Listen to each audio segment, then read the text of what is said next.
Hemen de geçeceğim şey. Hatırlarlar.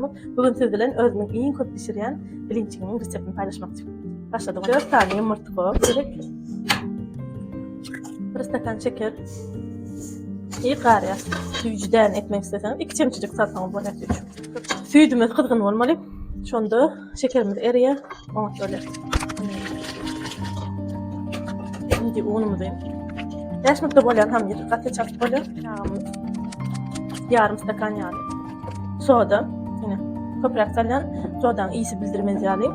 9% uksus salyarım ama da berde olsa yürüyüş uksuzu ödüm yatayan soğuyup. Biz köp koysan uksuzu oğulunu.